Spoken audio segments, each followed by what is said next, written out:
বন্ধুরা, আমি তোমাদের সামনে হাজির হয়ে গেলাম। তার আগে দেখালাম না শিমগুলি কেটেছি। এখন শিং মাছের রেসিপিটা তোমাদেরকে আমি দেখাবো, যে আমি কীভাবে রান্না করি শিং মাছটা। তো তোমাদের রেসিপিটা দেখিয়েছিলাম না, আমি একটা পেঁয়াজ আর 4-5টা কাঁচা লঙ্কা আর এইটুকু আদা আমি মিক্সিতে পেস্ট করে নিয়েছি। এই দেখো মিক্সিতে পেস্ট করে নিয়েছি। আর যারা মিক্সিতে পেস্ট না করবে, শিলনোড়া দিয়ে মশলা করো তোমরা, শিলনোড়া হোক মিক্সিতেও তোমরা সেটা করা যাবে। এখন এই মশলাটা বাটির মধ্যে ঢেলে নিচ্ছি।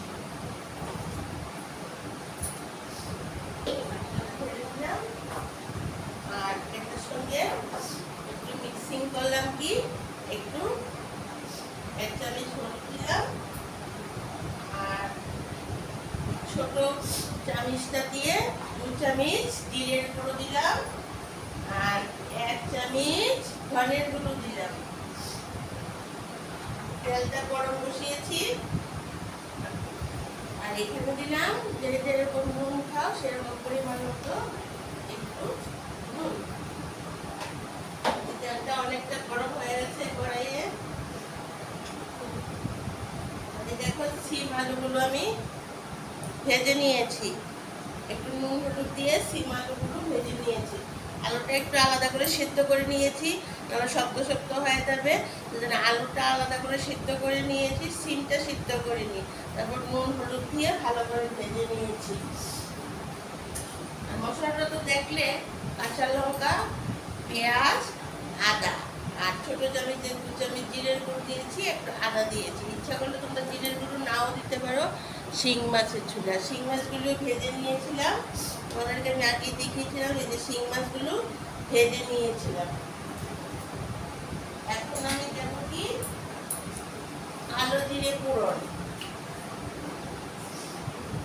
ফোড়নটা দেখো, এই দেখো অল্প একটু কালো জিরে নিয়েছি, কালো জিরে ফোড়ন দিলাম, দিয়ে এই মশলাটা তেলের মধ্যে ছেড়ে দিচ্ছি।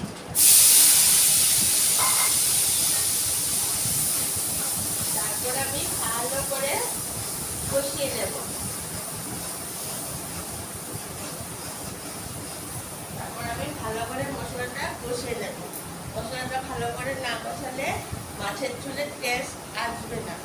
আর এটা আমি পাতলা ঝোল রাখবো।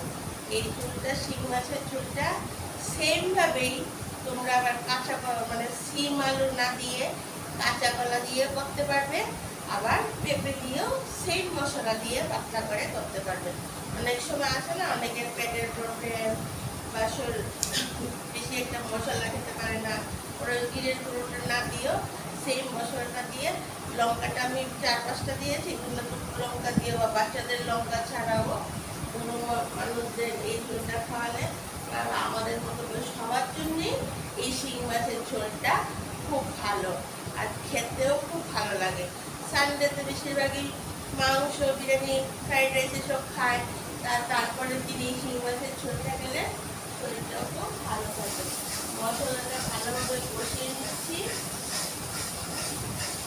মশলাটা যতটা কষাবে ততটা রান্নাটা টেস্টি হবে।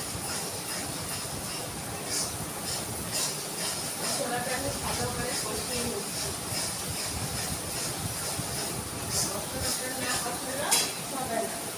এখন আমি মশলাটা বেশ কষানো হয়ে গেছে, আলু সিমটা এই মশলাটার মধ্যে দিয়ে দিচ্ছি।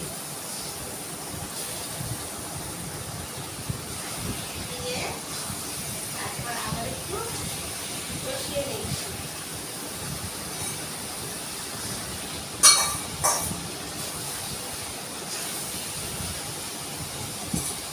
শিং মাছের ঝোলটা কিন্তু কাঁচা লঙ্কা দিয়ে ভালো হয়, করতে হয়। এটা লাল গুঁড়ো লঙ্কা দিয়ে কখনো ভালো হবে না।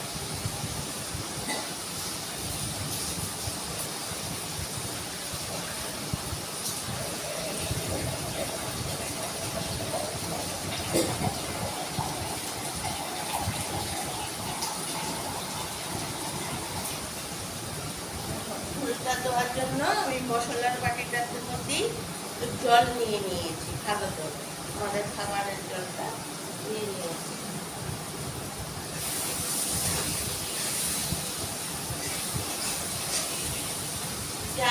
মাছের যতটুকু ঝোলের প্রয়োজন সেইটুকু পাতলা করে ঝুল করার জন্য সেই ঝুলটা দিয়ে দিতে হবে।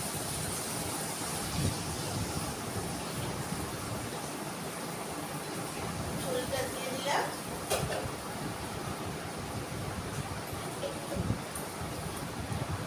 এখন মাছটাকে কড়াইয়ের মধ্যে ছেড়ে দেবো।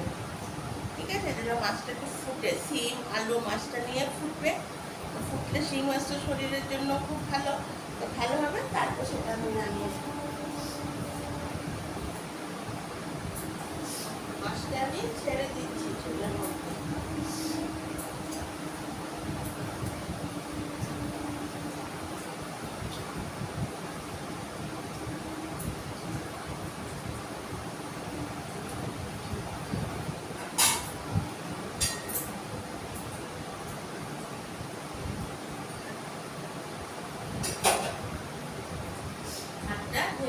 এখন ঝোলটা ফুটলেই পাতলা পাতলা শিং মাছের ঝোল আমি নামিয়ে নেব। তোমাদেরকে আমি দেখাবো, এখনই দেখাবো। ঝোলটা ফুটলেই নামিয়ে দেখাবো।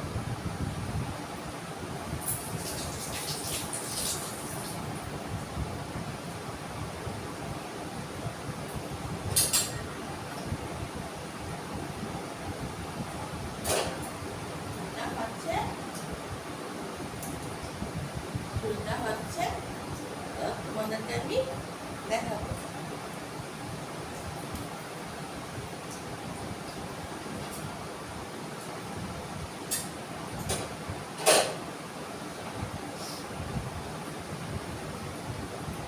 বন্ধুরা, তোমাদের কি রান্না শুরু হয়ে গেছে?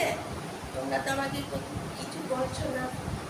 তোমরা আমাকে ফোনে শেয়ার করবে, সাবস্ক্রাইব করবে, লাইক করবে। তোমরা কে কি রান্না করো আমার সঙ্গে শেয়ার করো।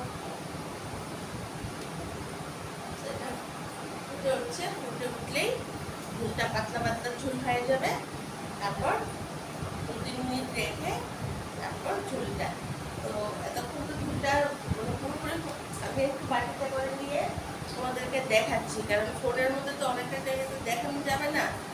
তারপর কিন্তু ঝোলটা মানে 4-5 মিনিট এটা ফোটাতে হবে, দেখাতে হবে ঝোলটাকে। তো আমি তোমাদেরকে মশলার সঙ্গে ঝোলটা কীরকম হবে দেখাচ্ছি। মোটামুটি হয়ে গেছে ঝোলটা। তোমাদের সঙ্গে কথা বলতে বলতে আমার ঝোলটা হয়ে গেছে, কারণ আমি তো আগেই আলুটা সেদ্ধ করে নিয়েছি, ভেজে নিয়েছি, তার ঝোলটা হয়তো আমার বেশি সময় লাগছে না, কারণ আমি তো পাতলা ঝোল নামাবো। আমি তোমাদেরকে দেখাচ্ছি তোমাদের ঝোলটা আমার হয়ে গেছে। আমি একটু বাটিতে নিয়ে তোমাদেরকে দেখাচ্ছি।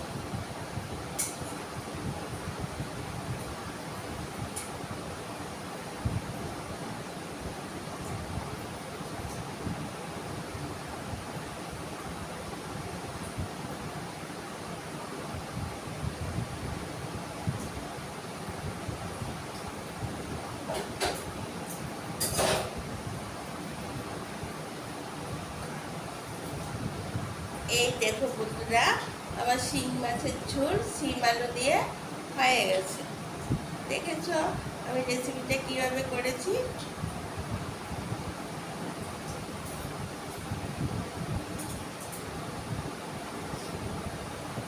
তাহলে বন্ধুরা, আজকের ভিডিওতে এখানেই শেষ করছি ভিডিওটা। তারপর পরের ভিডিওতে আবার আমি তোমাদের সাথে আসবো। এখন তাহলে রাখি, আর অনেক কাজ বাকি রয়েছে। ঠিক আছে, টাটা, বাই বাই। তোমরা সবাই ভালো থেকো।